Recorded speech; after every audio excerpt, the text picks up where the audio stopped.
Good morning, cattle country. Welcome back to another episode of Farm and Ranch Hacks. I'm Cody Ward, and today we are warming up new baby calves. So this was a little bit of a scramble. I wish I could have shot this, but I was in too big a hurry. In case you have a calf in this negative 15 degree weather like we have, the thing that we've done is get them in the pickup for a little bit, see if they're going to warm up if you catch them just right away. But if you don't, this calf was only on the ground something like 20 or 30 minutes before we got there and was froze. I mean, ears were froze completely solid. Legs just totally frozen, was like a little block of ice. So get them in a bath, 110 degrees, 10, 15, 20 minutes, try and get that core temperature up and try to get them to quit freezing.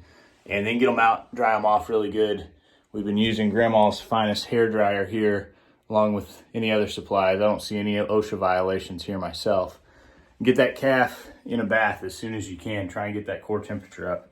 The other thing you're definitely going to want to do is get colostrum in that calf. I just had a conversation with Dr. Tyler Thomas the other day where he was telling me about, you can go ahead and give that calf something else, but 2-3 weeks later, that's going to cause you a real problem and probably a dead calf.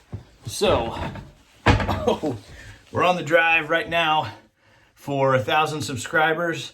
Tell you what, opportunity to name this calf, like this video, subscribe, and if you are our 1,000th subscriber, I don't know if we can tell who our 1,000th subscriber was.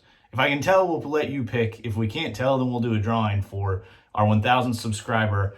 They can pick the name of this calf. So, hope you guys are having a fantastic day. Stay warm. And then this little no-name heifer, you might get to name her.